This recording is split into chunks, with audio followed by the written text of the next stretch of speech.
평안하셨습니까? 네. 네. 근데 들어온 것 같습니다.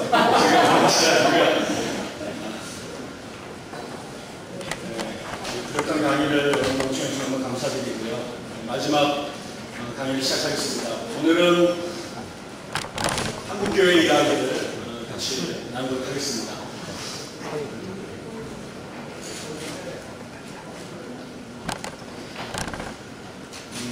특별히 이번에 우리가 수련회를 하면서 영성과 관련해서 좀 역사를 보면 좋겠다는 말씀을 드렸는데요. 오늘 아침에는 저희 프린트를 나눠드린 것처럼 영성이라고 하는 관점에서 한국교회를 몇 가지 유형으로 시대별로 나눠서 이렇게 설명하도록 하겠습니다. 한국도 130년의 역사가 됐지만 그 사이에 너무나 빨리 분화하고 또 진화하고 변모해서 이들을 정리하는 것은 상당히 쉬운 일이 아니고요. 2시간 안에 한국교회사를 강의를 전체적으로 이렇게 스크린하는 것은 현실적으로 불가능합니다. 그래서 또 많은 원인으로 이렇게 몇 가지로 얘기를 할 텐데 다 할지는 모르겠습니다. 제가 오늘은 정말 마지막으로 다 끝내도록 한번 해보겠습니다. 오늘도 역시 1시간 하고 쉴 테니까 목사님 많이 박수 쳐주시면 좋겠습니다. 먼저 저희가 영성이라는 말을 한국교회가 안 쓰게 됐습니다. 제가 어릴 때는 한국교회가 영성이라는 표현을 거의 썼던 기억이 없습니다. 그리고 제가 94년도에 신병원에 갔고 저는 결국은 지금은 이제 그 교회사를 전공하지만 저는 교회사 안에서 사실은 95년 어간부터 신병원에 가서 상당한 일종의 뭐라 그럴까요? 신학적 위기 이런 거에 직면하게 됩니다. 저는 정말 중학교 2학년 때 서원을 하고 교회 신학대학교 서울신학대학교 신학과 가는 게 저의 정말 라이프 골이었습니다. 그렇게 그래서는 이제 좀 집이 어려워가지고 고등학교를 인문학교 가기가 어려운 상황이어서 공고를 가기로 집안에서 결정이 됐는데 그 신학교에 가야겠다는 생각으로 고민을 할 때 인천에 새로운 고등학교가 하나 생겼습니다. 인문계고등학교. 그 학교가 이제 시골에 생기면서 학생들을 장학금을 받고 모집을 했는데 50명 모집을 했는데 애들이 거의 안 나가지고요. 25명이 지원을 해서 그 학생들이 3년 동안 이제 학비를 면제해 줘가지고 그 학교 다녔습니다. 선천고등학교라는 신사학교인데 근데 학교에서는 이제 이 25명에게 승부수를 건 거죠. 그래서 이 아이들은 방학도 없이 3년 동안 아침에, 그다음에 점심에 끝나고 나서 특별반에 들어가서 공부하고, 방학 내내 붙잡혀서 공부하고, 그래서 이제 우리 학교가 전교 25등과 26등이 한 번도 바뀐 적이 없는 그런 학교에 다녔죠. 선생님들 나머지 다 포기하고 25명을 데리고 학교를 신음을 했고, 이제 그 학교에서 25명은 학교를 잘 갔습니다. 그리고 그 학교에서 4명이 이제 서울대학을 갔죠, 그게. 근데 이제 그러면서 이제 학교에서는 제가 제 별명이 새끼 목사였습니다. 새끼 목사. 그런데 이제 고3에서 이제 대학을 가면서 자기 의지와 상관없이 학교가 정해놓은 학교를 이 25명은 가야 되는 그런 상황이 됐고, 제가 이제 계속 서울신대 신학과를 가겠다고 고집을 하니까 원서를 안 써줬습니다. 제가 우리 학교 전교에서 맨 마지막으로 원서를 썼는데 그때 선생님께서 서울대에도 신학과 비슷한 과가 하나 있는데 거기 가면 좋을 것 같아서 저는 이제 그 종교학과가 무슨 과인지도 모르고 선생님의 협박에 의해서 이제 가게 됐죠. 물론 나중에 이제 고민을 하다가 우리 전사님하고 상의를 했더니 신학과에 들어가는 방법이 학부에 가는 거 말고도 신대원이라는 게 있기 때문에 일반 학부 가도 나중에 목사가 될 수 있다고 해서 그런 건 알겠다고 그러고 이제 갔죠. 대학에 갔는데 제가 88학번이었고요. 학교가 갔더니 매일 데모하고 또 학교 전체는 전부 다 이제 주사파들이 장악을 하고 있었고 저는 굉장히 보수의 선별교에서 자랐는데 대학 캠퍼스에 전혀 적응을 못했습니다. 저희 아버지는 미국 분이시고요. 우리 외할아버지는 공산당한 때 총살당해서 돌아가신 분이에요. 집안에서 이 빨갱이의 빨자만 나오면은 이제 일을 가는 그런 집안에서 우리나라 반공교육의 가장 모범적인 작품으로 제가 자랐죠. 그랬더니 뭐 대학교 가도 전국에 얼마나 되겠어요. 그리고 그 보수적인 세대기 전천연설을 믿는 성결교회에서 자랐는데 종교학과에 갔더니 첫 수업에 선생님께서 야, 부활이라고 하는 게 기독교만의 전유물이라고 생각하냐, 이 바보들아. 고대 근동신화를 읽어보면 널려있는 게 부활 얘기야. 그리고 막 이제 충격받으니까 요 따위 이야기 듣고 흔들릴 신앙이면 이번 기회에 뿌리째 뽑아버리는 게 낫지. 이런 이야기를 그냥 선생님께서 하셔가지고 저는 정말로 그래서 뭐 어떤 수업은 제가 그 종교학과 다녔는데 유교 수업은 하나도 안 듣고 나왔어요. 불교 수업은 하나도 안 듣고요. 기독교 수업 듣고 이제 교회에서 공부할 생각이 있었기 때문에 서양사학과 가가지고 공부하고 그 다음에 철학과 가서 수업 듣고 매일 신학책을 옆에 끼고 살았습니다. 근데 종교학과 가가지고 저는 서울신학대학, 서울대에 들어가서 서울신학대학을 다닌 거죠. 네, 그렇게 아주 어렵게 살다가 제가 뒤에 이제 변화가 이제 학교에 영향을 받기 시작을 했고 나중에 주체적인 고민을 하게 됐고 그러면 저는 정치적으로나 신학적으로 그야말로 대학교 3학년에 돼서야 종교학과 학생이 됐고 서울대학의 그 80년대 후반에 영향을 제 스스로 선택적으로 받아들이기 시작했습니다. 그리고 났더니 이제 2년도 완전히 왼쪽을 갖고 종교 다원주의자가 됐죠. 그런 상태의 군대에 갔습니다.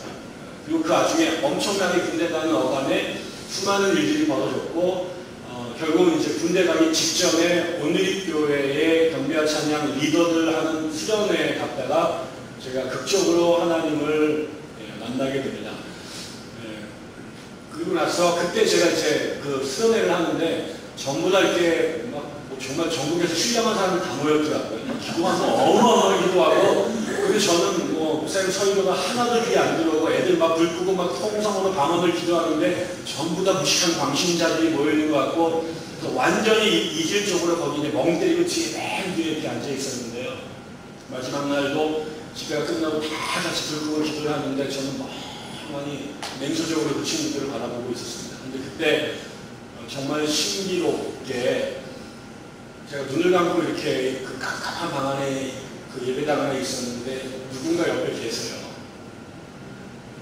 제가 무서워서 고개를 못 돌리는데 누가 나를 이렇게 내려다보세요. 근데 그게 다 보여요. 눈을 감고 있는데 옆에 계신 분이. 이분이 누구세요? 저를 보면서 정말 언제까지? 이런 게 제 안에 그대로 이렇게 읽혀지는 경우입니다. 저는 그동안 내가 삶이 굉장히 어렵게 살아왔는데 하나님이 안 계시다고 생각해왔고 내가 잘나서 그 공부 열심히 해가지고 학교 왔다고 생각했는데 그 모든 과정 속에 하나님께서 함께 계셨다는 것들이 처음으로 이렇게 수분이 되기 시작했고 제가 그날 밤에 이렇게 처음으로 회심을 하게 됐습니다. 그러고 나서 바로 두 달 후에 군대를 갔고 제가 카투샤로 갔는데요. 197명 중에 2명이 실검에 떨어집니다. 제가 그 중에 한 명이었어요. 해결력이 있다고 해서 제가 빠져나왔는데 그때 우리 아버지가 바로 한 두 달 전인가 쓰러지셔가지고 대전에 그 유성 성병원에 그 장기 요양을 시작했고 어머니는 아버지 뱅스발들 공장을 그만두고 내려가셨고 남동생은 삼성전자에 들어가면서 고3 때 공부 다니면서 들어가고 집안이 완전히 뿔뿔이 흩어지게 됐는데 그때 제가 군대를 간 거죠. 근데 군대에서 저보고 나가라고 해가지고 나왔죠. 그래서 밖에 나가서 병원에 갔더니 폐가 멀쩡하다는 거예요. 제가 이제 결핵을 앓진 않았습니다. 대학교 가면서. 그러나 깨끗이 치유가 됐는데 아무것도 안 갖고 들어가니까 사진 찍으니까 이제 흉터가 남아서 불안하니까 나가서 치유하라고 해서 나왔죠. 그래서 그때가 제가 그 시절에 변우민이라는 배우가 군대 빼려고 장난치다가 걸려가지고 감옥에 갔더니 저보다 2달 먼저가 그 일이 벌어졌거든요. 제가 나왔더니 저는 그 방위 판정을 받고 돌아왔는데 그때 선배들이 500만 원 벌었다. 현역에서 방위 빼는데 그때가 현찰이 500만 원 돈도 안 내고 제가 그래서 이제 방위로 갔고 매주마다 유성에 내려가서 아버지를 뵙고 여동생과 같이 생활을 하게 됐고요. 그리고 군대에서 좋은 신앙의 친구들을 만났습니다. 그 친구들과 같이 공병창고에서 아침에 큐티를 하면서 정말 그 자리에 기도할 때 성령이 정말 불같이 임하는 경험들을 우리 4명의 친구들이 하게 되죠. 우리가 방위병과 예비군 대대 그 교육대대에 있었는데요. 방위가 80명이고 현역이 20명이어가지고요. 맨날 싸움해가지고 애들 영창 가는 그런 부대였습니다. 근데 현역 병사 1명과 방위병사 3명이 부대를 위해서 같이 기도하자고 해서 아침 모임을 했고, 근데 그 기도할 때 하나님께서 우리 가운데 임하는 경험들을 했습니다. 그래서 제가 복학을 4학년으로 했고, 그 심정으로 제가 직행을 했죠. 근데 제가 신정원에 갔을 때 서울신학대학은 개교 이래 최대의 어려운 시기를 보냈습니다. 총장님이 3년 동안 4명이 바뀌었고요. 교수들 간에 완전히 이렇게 그 두 파로 나눠가지고 싸움을 하고 있었고, 그래서 우리끼리 농담삼아 우리 졸업장에는 어느 교수가 총장의 이름이 쉽다, 우리 내기하자, 나눔반 막 이래가지고 애들하고 이렇게 농담하고 이러던 시절이었습니다. 저는 정말 제가 그 신학교 가기 전까지 어떤 과정을 겪어서 갔는데, 내가 만났던 그 신대원의 캠퍼스는 정말 제 표현으로 개판이었습니다. 내가 이런 인간들 밑에서 공부하러 여기 왔나 이런 생각이 들었고, 그 다음에 공부를 하면 할수록 뭔가 답이 잡혀지는 게 아니라 내 신앙이 뜨거웠던 신앙은 점점 식고, 저는 아주 냉철하고 냉소적인 아이로 이렇게 바뀌어가기 시작했죠. 그리고 제가 볼 때 우리 선생님들이 너무 후졌었어요. 그래가지고 학생들을 유치원생 취급하고 막 이런 표현들이 저는 굉장히 자존심이 좀 상했고, 정말 3년 동안 한 번도 수업 시간에 제 가슴이 울컥했던 적이 없었어요. 일반대 다니면서도 선생님들이 지성에 반하기도 하고 인격에 반하기도 했는데, 서울신대 다니는 교수님 정말 죄송한 얘기, 저 스승님들인데 그때 제게 그냥 그랬어요. 내가 석 달만 배우면 이들보다 잘 가르칠 것 같아, 이런 생각들을 하면서 제가 이제 그 건방에 쩔어 학교를 다녔죠. 한번 선생님께서 한 그 설교학 시간이었는데요. 새벽에는 은혜를 많이 받으셨나 봐요. 그래서 기분이 굉장히 좋으셔가지고 막 홀리한 상태로 수업에 들어오셨어요. 그랬더니 여러분, 주님께서 재림하시면은 반드시 새벽에 오실 것 같습니다, 여러분.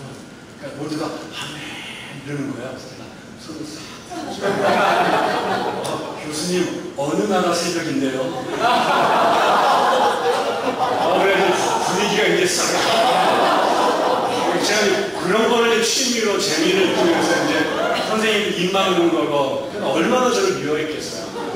그런데 애들이 말같지 않은 소리 하면 일어나가지고 제가 이제 뭐라 그러고, 어느 날 제 친구가 저를 막 끌고 밖에 나가더니, 그만 너 제발 그러지 마라. 넌 공부하고 서울신대로 돌아와야 되는데, 그게 적을 많이 만들면 나중에 쟤네들이 이사가 되고 교회 담임 목사가 되고 네 올 것 뒤에서 연명으로 반대한다고. 제가 그러고 나서 학교를 다니니까 점점 냉소적이었고, 근데 어느 날, 그리고 저는 이제 가면서 제가 아이성교회의 초등부 교육전도를 시작을 했습니다. 그런데 어느 날 제가 매일 주일날 아침 6시에 집에 나가서 7시 반인가 일부 예배를 교사들과 드리는데, 그때 성가대를 씁니다. 그래서 그거를 아침에 7시 전에 6시 반인가 부평에서 상하고속을 타고 서울에 와서 예배드리고, 주일학교 예배드리고, 신방하고 교사 모임하고 저녁 예배드리고 집에 돌아가면 11시입니다. 정말 미친듯이 설교하고 상담하고 신방하고 회의하고, 그리고 그런 일들을 쭉 했는데요. 어느 날 11시에 교회를 마치고 상하고속에서 내려서 저희 집 산 밑에 걸어서 한 300m 이상 올라가야 되는 곳이었는데요.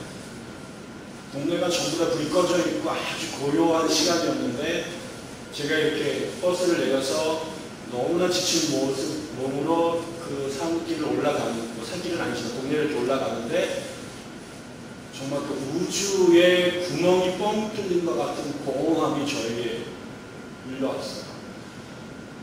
나는 하나님에 대해 너무나 알고 싶었고, 하나님과 합일되는 경험들을 하고 싶어 신학교에 왔는데, 나는 어느샌가 교회에서 일하는 기계가 되어 있고, 끊임없이 성경과 하나님을 발언하지만 어떤 것도 내 안에 채워지지 않은 상태에 마치 우물이 다 바닥이 난 바닥을 손톱으로 박박 긁으면서 뭘 하고 있다는 느낌이 들었습니다. 저는 살면서 이 허무라고 하는 게 이런 거구나라는 느낌을 그날 처음 경험을 했고요. 이 집까지 올라가는 길 내내 울었습니다. 그래서 내가 이 나라를 떠납니다. 공부하러 가겠다. 그리고 그때 제가 들었던 선배들이 하나님을 만나는 방법이 글을 통해서만이 아니라 교리와 신학을 통해서만이 아니라 기도와 묵상을 통해 하나님을 만나는 교회사의 전통이 있다. 그 운동이 수도원을 통해서 내려왔는데 그게 신비주의라고 하는 것. 우리가 지금 무당의 급한 같은 신비주의 말고 하나님을 직관과 통찰을 통해 그 다음에 하나님의 영 안에서 신비롭게 경험하는 그런 것들이 있고 그런 것이 영성신학이라고 하는 것으로 최근에 유행하고 있고 그것을 가장 잘 가리키는 대학이 미국의 GTU다. 안목사에 나온 학교가 GTU죠. 제가 사실은 석사 어드미션을 GTU에 영성신학으로 예일대학하고 같이 받았습니다. 저는 이제 그 국구만 하는 유학 준비를 했는데 우리 교수님과 내 친구들이 엄청나게 만개했습니다. 첫째, 영성신학이라는 게 과도하게 카톨릭 냄새가 그 당시에 크다고 생각했고 한국에서 개혁주 신학자들이 영성신학을 융단폭격을 가하면서 반대를 하고 있었고요. 두 번째, GTU라는 학교를 들어본 적이 없다. 이게 뭐 하버드고 예일이고 프린스 이게 GTU 이게 무슨 이게 무슨 뭐 선교단체 이름도 아니고 무슨 뭐 CBS도 아니고 GTU가 뭐냐. 그래서 이게 무명의 학교. 지금은 GTU 출신들이 상당히 많아졌지만 그 시대에는 우리나라에 한두 명 외에는 GTU 출신이 없었어요. 한남대학교에 천상명교수 있고 이렇게.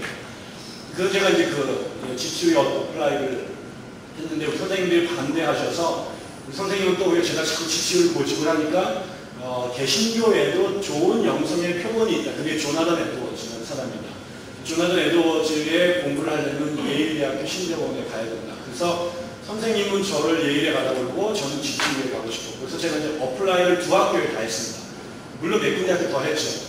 저는 이제 당연히 예일은 안 되고 GTU에 갈 거라고 생각했는데 불행히도 똑같은 날 편지가 두 통이 왔는데 GTU와 예일에서 어드미션이 왔어요. 그랬더니 주변에서 GTU는 무조건 안 된다. 그래서 제가 또 강제로 서울대 종교학과를 갔던 심정으로 떠밀려가지고 예일대 신대원에 조나단 에드워즈 공부를 하러 간 거죠. 거기서 안목사를 만났습니다. 그래서 같은 해에 동시 입학을 해서 이제 같이 살았죠. 저는 그리고 나서 어떻게든 조나단 에드워즈 공부를 해보려고 이제 애를 쓰다가 지난번에 말씀드린 것처럼 공부를 하면 할수록 이거는 내가 공부할 일이 아니다. 저는 이제 개혁, 알미니안주의자라고 말하기 그렇지만 저는 웨슬리안 트레디션을 잘하는데 조나단 에드워즈는 대표적인 개혁주의 신학자이고 그래서 제가 하마터면 그거 하고 왔으면 정말 밥을 굶을 뻔했어요. 그거는 이제 총신대 가서 가르쳐야 되는데 총신대가 저를 뽑아줄 리가 전혀 없죠. 저는 석사에서 에드워즈 공부를 하고 이제 박사에서는 미국 오순절 운동에 대해서 공부를 하게 됐습니다. 그리고 이 공부를 하면서 제가 자는 성결교회하고 이 오순절 운동이 같은 역사적 뿌리에 있었다는 걸 알게 됐고 좋은 선생님으로 속에 와서 박사과정을 재밌게 공부를 하게 됐죠. 그래서 저는 그때를 기점으로 제가 영성을 전공을 하진 않았지만 영성이라는 것이 제 가슴에 이렇게 결혼하지 못한 첫사랑의 여자를 생각하는 것 같은 그래서 늘 제 신학의 한 축에는 성령과 영성이라고 하는 것이 제 안에 깊이 자리 잡고 있습니다. 저는 그러면서 제가 영성에 대한 공부를 곁다리로 계속해 오고 있는데요. 우리나라의 어느 생각부터 아까 말씀드린 영성이라는 말이 보편화돼가지고 다 영성, 심지어는 그게 기독교 혹은 종교의 범주를 넘어서서 군대 영성, 기업 영성, 이런 얘기까지 쓰여지면서 영성이 그냥 갖다 붙이면 다, 제 친구 이름은 유영성. 이렇게 해서 영성이 동네방네 다 알게 됐죠. 그런데, 그래서 미국에 가면 영성이라는 말이 영어로 spirituality인데, spirituality라고 하는 그 서점의 섹션에 가면요, 뭐가 붙어 있냐면은, 흔히 우리식으로 말하면 New Age, 혹은 신흥종교, 운동이 New Age, 영성이라는 표현 안에 있습니다. 이거는 대부분이 인도의 힌두교나 일본의 선불교에 영향받은 그런 운동인데 그런 게 주로 이제 영성이라는 그 카테고리 안에 있습니다. 그리고 개신교 안에서도 그 다음에 카톨릭과 개신교 안에서도 누가 쓰는가에 따라 용어가 굉장히 많이 다르고요. 그래서 누구나 다 쓰지만 사실은 누구도 정의하기가 굉장히 어려운 어제 복음주의도 마치 그게 정의하기 어려운 것인데 영성이라는 말이 그런 거죠. 그런데 제가 이제 제 나름대로 이렇게 공부를 하다가 내린 결론이 저는 영성을 이렇게 정의하면 좋겠다라는 생각을 했습니다. 예를 들면 우리가 사람이 태어나면서 생격적으로 갖고 있는 기능들이 있습니다. 그 영어로 우리가 패컬티라고 말하죠. 그래서 이성, 감성, 의지 이런 것들이 우리 안에 있어서 이성이 우리로 하여금 철학적 사유를 하게 해서 그 결과로 철학이라고 하는 학문이 만들어지고 감성의 이 역동해서 우리도 하여금 시를 쓰거나 뭐 소설을 쓰거나 아니면 그림을 그리거나 음악을 하게 만드는 기능을 하게 되죠. 그래서 우리의 문학과 예술이 감성으로부터 이렇게 표출됩니다. 그리고 의지라고 하는 것이 우리로 하여금 도덕적 삶을 살게 하는, 그리고 우리를 실천적 존재로 만드는 기능을 하게 되죠. 종교를 이해하면 종교 안에는 분명히 지성적 측면도 있고 도덕적 요소도 있고요. 의지적 기능도 있어요. 그게 이제 종교를 구성해요. 그러면 그 종교가 철학이냐, 이성이 종교를 만들어내느냐, 아니면 감성이 종교의 전부다냐, 아니면 의지가 기독교니고 종교 이렇게 말하면 또 그렇게 말하기는 좀 어려운 부분이 있죠. 그러니까 종교 혹은 의지를 말하면 기독교 신앙 안에는 이성적 측면도 있고 감성적 측면도 있고 의지적 측면도 있지만 그 어떤 것 한 가지도 확언할 수는 없어요. 그 철학자들이 전부 다 신앙을 갖는다거나 예술을 하는 사람이 전부 다 종교인이 되거나 그런 건 아니거든요. 그런데 우리가 그 역사를 거꾸로 올라가서 그 선사시대부터 보면 인간이 문화라는 것을 만들어내기 시작한 그 첫 출발에 종교가 있어요. 예를 들면 뭐 라스코 벽화 같은 거 보면 뭐 소를 크게 그려놨는데 그 소를 괜히 소가 이뻐가지고 그린 게 아니라 이 소를 잡아야 그 집단이 먹고 살아요. 그 껍질을 갖고 와서 옷을 만들거나 텐트를 만들거나 고기를 갖고 먹고 사는 거죠. 그게 자기 생존의 가장 1차적인 원인이고 소스예요. 근데 이 큰 소를 연약한 인간이 잡을 수가 없어요. 그러니까 이게 집단적으로 사냥을 해서 이 큰 물소를 잡아야 되는데 이 소를 잡아야만이 사는데 자기네가 이거를 쉽게 잡을 수가 없죠. 그래서 제사를 드립니다. 저거를 잡게 해달라고. 이게 이제 종교의 출발점이 됩니다. 그래서 우리 도시사를 전공하신 분들의 글을 보면 인류의 도시가 처음 생겨났을 때 그 도시가 출발하게 되는 기원이 뭐냐면 종교적 기능이에요. 신에게 제사를 지내기 위한 템플을 만들고 그 템플, 그게 종교적 기능이죠. 제사를 지내면 성전을 만들고 그 성전에 드릴 재물들을 유통하는 과정에서 마트가 형성이 되고요. 이 마트와 성전을 지키기 위해서 군사적 기능들이 추가가 되면서 도시가 만들어졌다는 거죠. 지금도 우리가 전 세계 다니면서 돈을 주고 구경하는 고대 유물들은 거의 100% 사원들의 유적들입니다.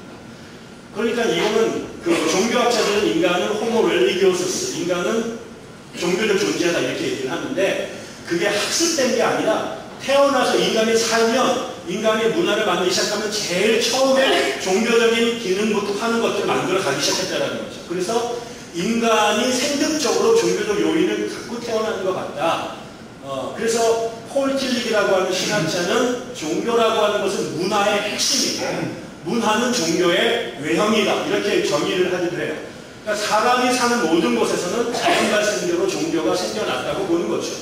그러면 결국 뭐냐면 인간 안에 종교를 탄생시키는 어떤 생득적 요인이 내재되어 있다라고 보는 거예요. 그게 지성이 지성을 갖고 태어나서 철학적 사유를 하게 되고 감성을 갖고 태어나서 문학을 만들어낸 것처럼 어떤 종교성을 갖고 태어나서 종교 문화를 만들어내기 시작했다라고 보는 거죠. 그걸 설명하기는 참 어려워요. 그런데 이거에 대해서 신학자들도 관심을 굉장히 많이 기울였어요. 예를 들면 아까 제가 말씀드린 어제 말한 그 퀘이커의 조지 폭스가 인간 안에 태어나면서부터 성령과 교감할 수 있는 내적인 빛이라는 걸 갖고 태어난다 라는 말을 처음 했단 말이에요. 그리고 나서 좀 더 얼마나 지나고 나면 미국에서 아까 말씀드린 조나단 에드워즈가 1740년, 30년, 40년대 제1차 대각성 운동을 주도했는데 그 사람은 미국에서 가장 정밀한 뇌를 갖고 있었던 지성인이에요. 이 사람을 따라갈 수 있는 그런 사람은 없었어요. 이 사람은 과학에도 굉장히 탁월해서 어릴 때 영국 왕립과학원에 논문을 제출했던 14몇 살짜리다. 그래서 그 미국의 과학자들 중에는 조나단 에드워즈가 예수만 안 믿었으면은 아이작 뉴턴을 넘어서 물리학자가 됐을 텐데 기독교인한테 천재 과학자를 뺏겼다 이렇게 얘기하는 사람도 있어요.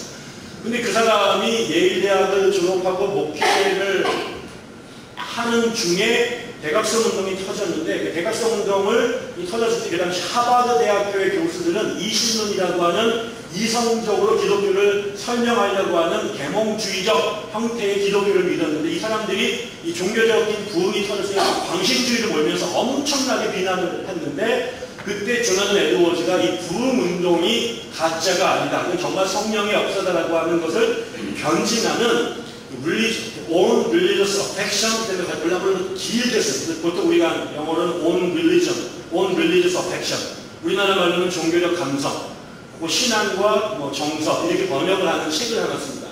한 600페이지 가까이 되는 두꺼운 책인데 여기서 이걸 분석을 해요. 종교 경험을 쭉 분석을 하는데 그 사람은 우리가 하나님과 만나는 이게 성령의 역사를 통해 부흥이 영적 각성이 일어나도록 가능하게 하는 인간 안에 이 성령과 교감하는 무엇이 있다.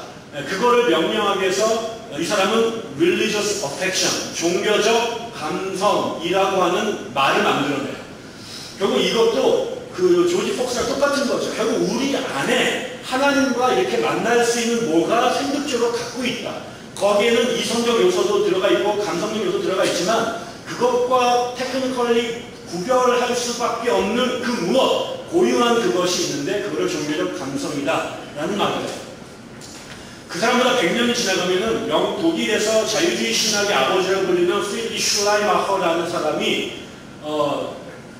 종교를 정의하면서 그 사람은 낭만주의의 영향을 깊이 받은 사람이었고 칸트 공부를 많이 한 사람인데요. 이 사람이 뭐라고 말하냐면 종교라고 하는 것은 절대 의존의 감정이다 이런 말을 했습니다. 절대 의존의 감정. 근데 이게 그냥 I think so 이런 말을 하는 게 아니라 우리가 하나님을 어떻게 인식할까. 사람들은 지성을 통해서 하나님을 인식하는 것이 불가능하다. 감각을 통해 인식하는 건 불가능하다라고 이제 칸트가 딱 선언을 해버렸는데 그러니까 종교가 쓸 자리가 없었을 때 종교의 본질은 이성이 아니라 감성적인 것이다. 그리고 우리가 하나님에 대한 절대적인 의존의 이 감정 이거야말로 종교의 핵심이다 라고 말해요. 그래서 그 사람은 독일 말로 게필레라는 말을 이제 쓰는데 이게 이제 아무튼 신과 우리가 이렇게 교감할 수 있는 머리가 아니라 그것과 구별되는 어떤 것이 하나님과 우리가 하나님을 인식하는데 그게 필요하다. 이런 이야기들을 이제 하기 시작한 거죠. 그러니까 저는 이런 이야기들을 종합해 볼 때 결과적으로 저는 인간 안에는 하나님과 신과 이렇게 영적으로 신비적으로 교감할 수 있는 신비로운 그 무엇이 우리에게 태어날 때부터 주어져 있다라고 믿어야 인정할 수밖에 없다. 저는 우리가 그걸 성경에서는 하나님 형상이란 말이 그런 표현일 것이다. 그러니까 하나님의 이미지로 우리를 만들었을 때 그 안에 커뮤니케이션이 가능한 그 무엇을 줬는데 그것을 출발해 본다면 저는 이성과 감성, 그다음에 의지와 구별돼서 종교를 가능하게 하는 인간에 있는 고유한 어떤 성질 혹은 기능 혹은 능력 요거를 영성이라고 말할 수 있죠. 요 그런데 그러면 이 영성이란 말이 제가 이제 아까 전에 도민의 아무 생각을 여쭤보려고 그랬었는데 제가 이렇게 영성책을 읽다 보니까 뭐라고 얘기를 하냐면 그 헬라 말 중에 그 영에 해당되는 말이 뉴마겠죠. 푸뉴마인데 그 푸뉴마에 대비되는 육이라고 하는 개념이 소마라는 단어하고 푸시케라는 단어, 사르크스, 그쵸, 사르크스.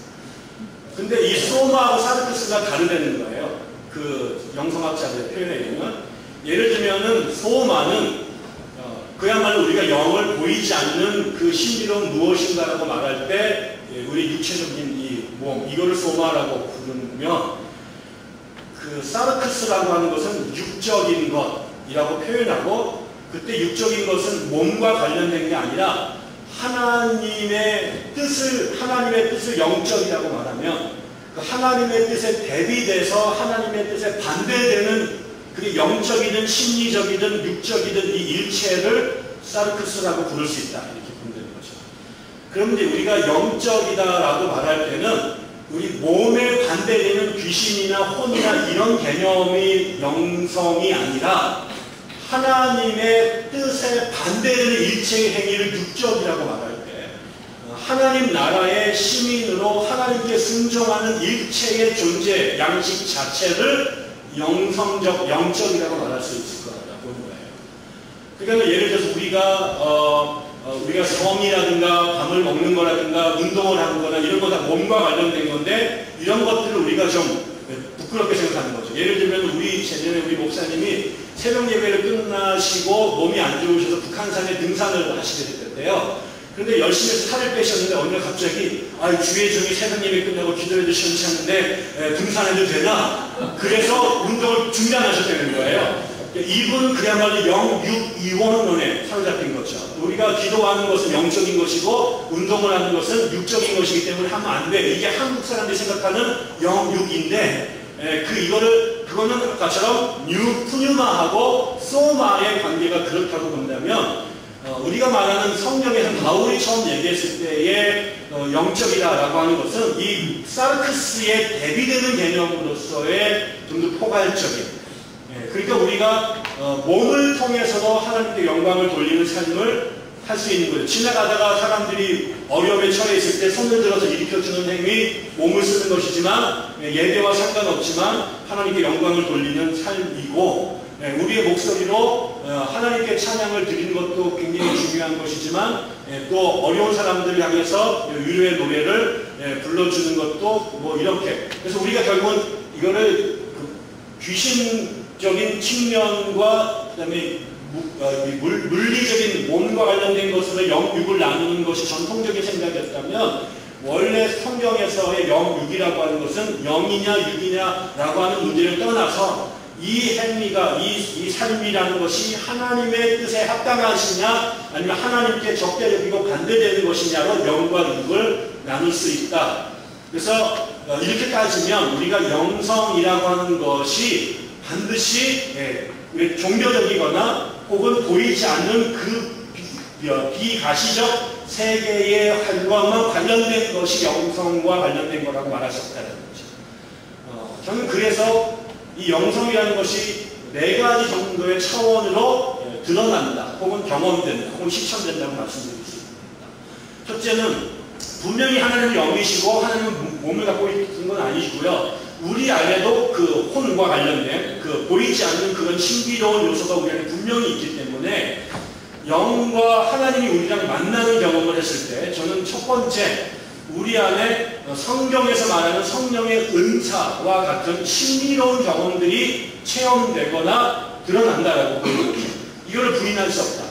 하나님이 영적으로 우리의 기도나 예배 가운데 임재했을 때 우리가 방언을 말한다든가 병이 낫는다든가 아니면 귀신이 쫓겨난다든가 이런 아니면 우리가 정말 깊은 입신에 들어간다든가 이런 현상들이 교회에서 안에 끊임없이 있습니다. 지금도 주변에서 그런 현상들이 벌어지죠.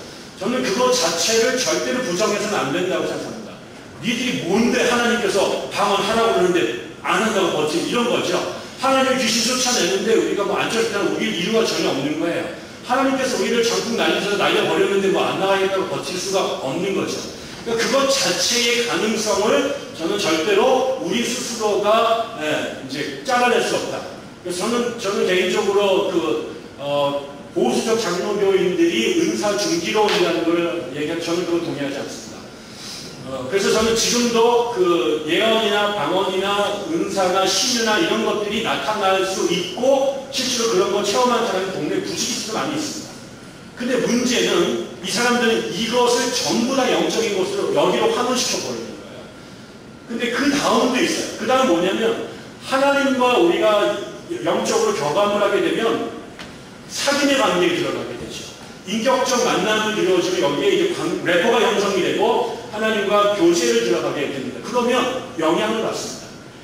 하나님의 형상이 우리 안에 심겨져 있기 때문에 이게 더 극대화되겠죠. 그래서 우리가 하나님과 점점점 닮아가는 삶을 살아갈 수밖에 없습니다. 선생님 밑에서 제자가 10년만 있게 되면 어떻게 되겠어요?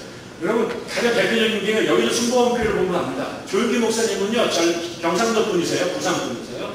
근데 여의도 순복음교회 모든 목사들은요, 어느 출신과 상관없이 전부 다 미시입니다, 뭐 이렇게 했습니다, 뭐 이렇게 설교를 하게 되죠. 이 사람은 원래 경상도 사람이기 때문에 설교를 그렇게 한 것인데, 이 옆에 있는 사람들 전라도 사람인데 경상도 사람처럼 얘기하고 다 똑같습니다. 여러분 보세요. 뭐 대전의 순복음교회 담임 목사님이나 서울의 담임 목사님이나 경상도의 모든 순복음교회 담임 목사들이 전부 조윤기 목사님적 발음으로 설교를 합니다.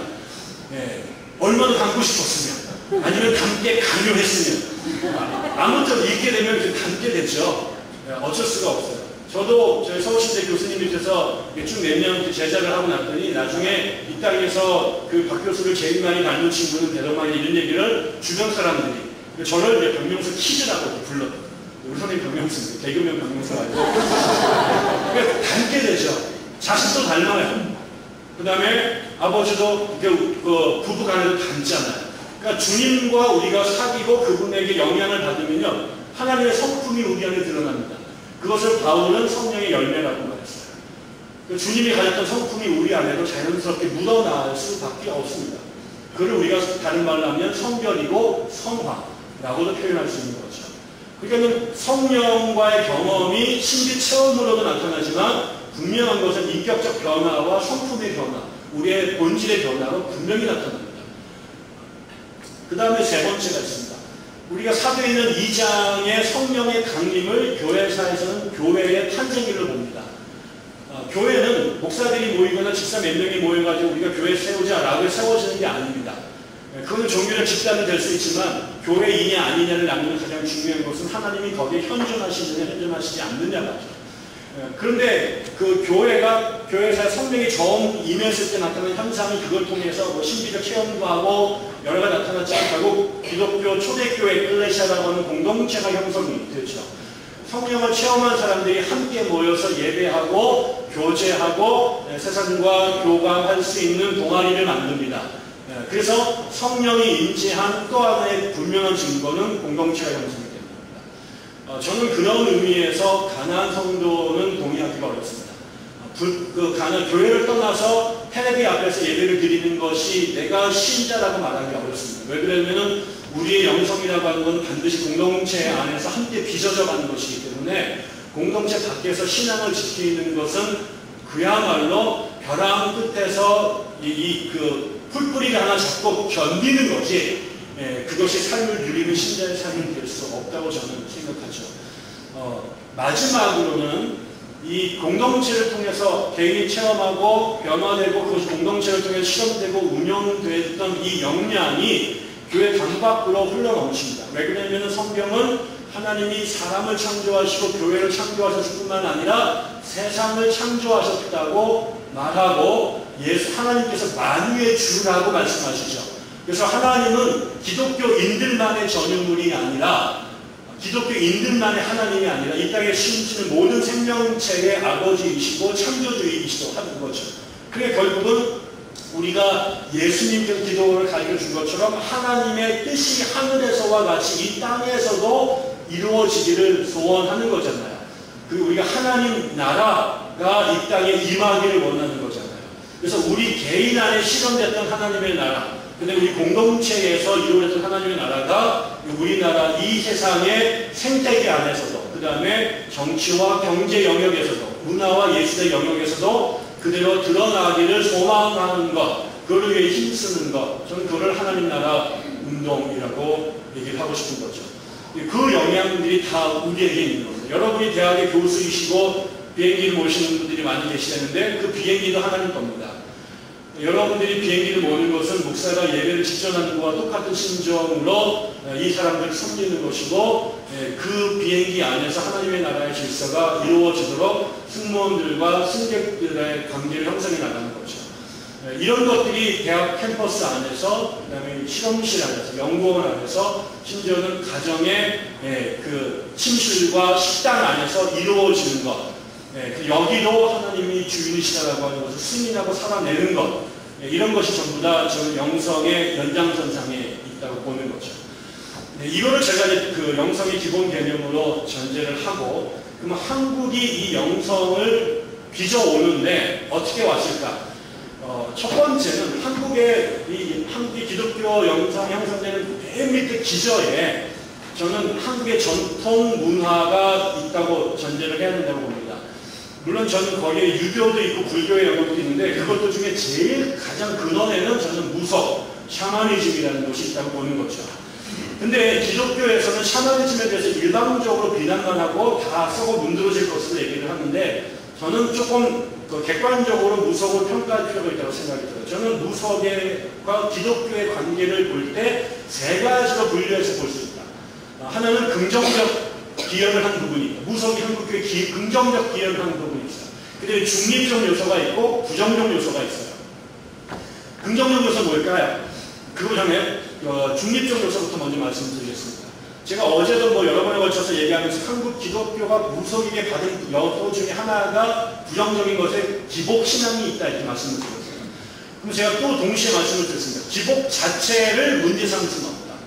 왜 그러면 기복이라고 하는 거 초자연자에게 도와달라고 뽀빠이 도와주세요 라고 하는 이 외침, 하나님 도와주세요 라고 외쳤던 그 다음에 제우스 주피터 도와주세요 라고 했던 것, 삼신할머니 도와주세요 라고 했던 이 도와달라고 하는 이것, 기복 혹은 구복이라고 하는 것은 종교가 탄생되는 1차적 원인이에요. 그래서 무속에게만 기복신앙이 있는 게 아니라 이 땅에 존재하는 모든 종교에는 다 기복적 요소가 있어요. 구약성경과 신약성경에도 하나님께서 엄청난 복을, 그런 세속적 복, 이생의 자랑, 조용기 목사님이 좋아하는 요한일서에 나오는 네 영혼이 잘되고 범사가 잘되고 강건하길 원하느라 여기 아멘 안 할 거야? 아멘 해야죠. 주는데 왜 안 받아요? 이거 자체를 물리적으로 말할 수 없다. 비판할 수 없다. 자기 남편이 암에 걸려서 지금 수술대에 들어가는데 하나님한테 살려달라고 기도하지 맘대로 하셨다라고 하는 어느 옆에다가 그렇게 기도를 하겠습니까? 그건 있을 수가 없는 거죠. 애가 대학에 들어가면 주님 이 아이 36짜리를 360으로 만들어 주시옵소서라고 기도하지 주님 저거 버리시옵소서 이렇게 기도하겠어요? 그렇지 않잖아요. 저는 그것은 아주 자연스러운 인간의 본성이라고 생각합니다. 그래서 기복신앙이 불교의 샤머니즘이 아주 강한데 그것이 분명히 기독교에게 강화시켰어요. 그러나 그것 자체를 선이냐 악이냐라고 보기는 어렵다. 그런데 긍정적 측면도 있어요. 긍정적 측면은 뭐냐면요. 우리나라가 전 세계에서 20세기에 가장 빨리 기독교가 성장한 나라잖아요. 반면으로 서유럽은 지금 세속화가 너무나 진행이 돼서 교회에 다니는 것이 이상한 생각이 드는 그런 시대가 됐어요. 차이가 뭘까요? 서양은 개몽주의 이후에 이 초월과 초자연에 대한 생각 자체를 버렸어요. 우리가 실증주의라고 하는 것이 지배하게 되면서 손으로 만져가지고 감각적으로 확인되고 이성적으로 논리적 납득이 되지 않으면 존재하지 않는 거예요. 아니면 존재하지 하더라도 다루지 않는 거예요. 그게 칸트가 주장한 거죠. 그래서 우리 이성의 바깥에 있는 그 초자연은 철학자들이 다룰 수 없는 영역이라고 선언해버렸어요. 그리고 나니까 종교가 설 자리가 없어져 버린 거죠. 그런데 샤머니즘은 기본적으로 영이라고 하는 영계라고 하는 것을 전제를 하고요. 그 다음에 사후 세계를 전제를 해요. 그래서 우리가 살다가 집안에 우환이 미치면 돌아가신 분이 묘자를 잘못 썼거나 아니면은 이 땅에 원한이 남았는데 판을 풀어주지 않았다고 이제 점괘가 나오고 그것을 해결하기 위해서 부적을 달거나 아니면 붓을 벌려서 그 문제를 해결하게 되죠. 그건 전부 다 뭐냐면 죽어있는 사람 혹은 영적인 세계가 현상계에 영향을 직접 준다고 믿는 거예요. 여러분 지금도 우리가 여름만 되면 남양특집 드라마가 나타나고 귀신 시리즈에 이게 충분해서 영화를 만드는데 이거를 보면서 기독교인이 말같지 않은 소리 하는 이런 사람 한 명도 없어요. 연예인이 나와가지고 귀신 본 얘기를 막 하는데 너도 봤어 나도 봤는데 막 감동이 막 쏟아져 나오고 간증이 막 쏟아져 나오죠. 뭐냐면 한국 사람들 안에는요 집단적으로 영적인 세계가 존재하고 사후 세계가 존재한다는 것이 집단적 무의식으로 깔려 있어요. 그러니까 선교사들이 와가지고 예수천당 불신지옥이라고 말했을 때 그거를 웃기네라고 아무도 하지 않아요. 그래서 서양 애들은 요 소프트웨어가 머리에 빠져나갔기 때문에 이게 전제가 안 되니까 예수천당 불신지옥이 먹혀 들어가지가 않아요. 근데 한국 사람들에게는 이게 무속을 통해 가지고 우리나라의 천당과 지옥이라는 개념이 모든 사람에게 보편적인 동의를 얻게 된 거죠. 그래서 이게 얼마나 강한지 모르겠어요. 어제 우리 어머니 말씀드렸잖아요. 이사 가면 이게 넘긴다고. 저희 아버지가 수천을 하셨어요. 처음에 예배를, 추도 예배를 드렸어요. 저 모리 목사님 모시고. 근데 추도 예배 제가 해보고 싶었고, 우리는 이제 아버지가 막내셨기 때문에 한 번도 제사를 지내는 집안이 아니에요. 그 몇 년에 한 번 큰 집에 가서 제사를 구경하거나 참여한 적은 있어요. 근데 제사를 드려본 적도 없고 방법도 몰라요. 근데 제가 예배를 아버지 돌아가시고 난 제사를 딱 우리는 안 드리고 이제 추도 예배를 드렸죠. 그 목사님이 집에 가셨는데 우리 집에서 난리가 났어요. 어머니부터 내 동생 두 놈이 다 손들고 오빠가 아빠가 아니 형이 뭔데 네 마음대로 기독교식으로 예배 드리고 왜 오늘 밥 안 차렸냐. 우리 어머니도 갑자기 확 오시면 그래 오늘 아버지 굶으셨다. 이렇게 얘기하시더라고요. 아니 그래서 이 양반들이 이게 들리던 집안이면 내가 이해가 되는데 내 동생들 나랑 주일학교 때 교회 같이 다니는 놈들이거든요. 근데 이것들이 제사를 안 지키고 밥을 안 챙겨서 아버지가 굶으셨다고 네가 뭔데 네가 성주는 다냐 이러면서 막 이것들 때리는 거예요. 제가요 미국에 유학 간 사이에 내 동생 놈이 제사를 드리기 시작했습니다. 그리고 제가 귀국한 다음에 지가 반납해가지고 형 안 되나 하셔. 그래가지고 다시 예배를 드리게 됐지만 이게 도대체 어디서 배운 거예요? 누구도 가르치지 않았는데 한국 사람들 안에 아니 아버지가 상 안 차려도 굶으셨다는 거지. 이게 우리 안에 뿌리 있게 남아있어요. 근데 그게 부정적인 요소도 있지만 기독교로 하여금 한국에 쉽게 접촉하고 뿌리 내리게 되는 판을 미리 깔아줬다라는 표현 저는 긍정적이라고 보는 거죠. 그럼 부정적인 요소가 있습니다. 요거 가지 마세요. 요거는 무슨 문제냐면요. 이거는 아니 감사합니다. 그 무속은 기본적으로 자기를 찾아오는 그 클라이언트, 단골이라고 말하는 사람의 개인적 욕망을 충족시켜주는 게 일입니다. 물론 요즘에 무속을 연구하는 사람들 안에 무속 안에도 사회성이 있고 사회의식이 있고 그래서 무슨 그 나라뜻도 하고 아니면 대동제라든가 풍산제 이런 동네의 공동적 기능을 하는 것도 있다고 보지만 우리가 단적인 예를 들면 우리가 숙종이 나오는 그 드라마를 보면요 장희빈이 나오죠. 우수한 여자들이 숙종 밑에 있습니다. 그 모든 여자들의 꿈은 숙종의 성원을 잇는 거죠. 그 성원을 얻기 위해서 아들을 생산을 해야 되는데 문제는 이제 어떻게 해야 될지 모르는 거예요. 수많은 경쟁자들 이때 이제 반드시 누가 등장하냐면 용왕 문왕이 한 명 나옵니다. 그러면 이제 그 A라고 하는 상군이 쫓아가가지고 이 사람을 만나서 비법을 얻게 되죠. 그래서 이제 주술을 방법을 가르쳐주면 매달 며칠날 이 지푸라기를 만든 여자 옷에다가 아무개 이름을 부르면서 딱 찢으면은 저 여자가 막 괴로워하죠. 그리고 죽습니다. 그러면 이 여자가 가서 이제 애를 낳죠. 그럼 이거를 들으면 그 다음에 무술이가 똑같은 무당이 찾아가가지고 저 여자를 없앨 방법을 찾아달라. 그래서 돈을 내주면은 똑같은 점괘를 또 이 여자한테 1000개를 누설하고 이 여자가 와서 또 막 하시면 죄를 제거하고 이런 일들이 벌어지죠. 다시 말하면 브루스 올라이트라고 하는 영화 혹시 보셨어요? 거기 보면은 짐 캐리인가요? 그 친구가 하나님이 되죠. 그런데 어느 날 전 세계에서 기도 제목이 다 올라옵니다. 그거 안 하고 놀다가 그때 응답을 해줘야 되니까 귀찮아서 어떻게 해요? 예스를 딱 치고 엔터를 딱 눌러버립니다. 세상이 어떻게 돼요? 지옥이 됩니다. 무속은 내가 이 사람에게 이 점괘를 줬을 때 그것이 사회적으로 무슨 영향을 끼치는가에 대해 고려하지 않습니다. 이 사람의 문제가 지금 재산을 주는 거면 재산을 주고 귀신 주는 귀신 주는 거를 주고 그러면서 그것이 개인의 욕망을 충족시키는 데 일차적 목적입니다. 그것이 사람이 더불어서 함께 살아가는 세상을 위해서 어떻게 기능하는가에 대해 생각이 없습니다. 우리가 무속과 고등종교를 나누는 제일 중요한 건 뭐냐면요. 공공성과 보편성입니다. 수많은 다른 생각했던 사람들이 이렇게 이익관계를 충돌해서 사는 세상 안에 같이 이 우주가 질서 가운데 돌아가는 것처럼 사람들이 깨지지 않고 돌아가기 위해 필요한 자연법을 칸트는 도덕법이라고 말했어요. 그래서 유교나 불교나 기독교가 고등종교라고 말하는 것은 모든 사람이 함께 더불어 갈 수 있는 보편적 진리를 전해주는 거예요. 그게 인이고 그 다음에 자비고 사랑이에요. 그게 다른 사람들을 용납하면서 함께 살아갈 수 있는, 그걸 가능케 만드는 원리죠. 그런데 무속에게는 이런 가치가 존재하지 않아요. 이렇게 되면 어떻게 될까요? 한국 사람들이 무속에게 영향받은 그 문제는 복을 비는 게 문제가 아니라 그 복이 나만의 복으로 한정되게끔 만드는 거예요. 한 가지만 얘기하고 제가 쉴게요.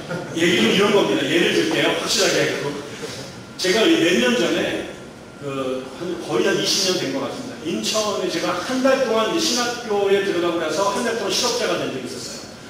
교회에서 나왔고 가디간 교회가 안 뽑아줘가지고 제가 공중에 붕 떠서 한 달을 교회 없이 다녔는데 그때 인천에 있는 한 큰 교회를 갔습니다.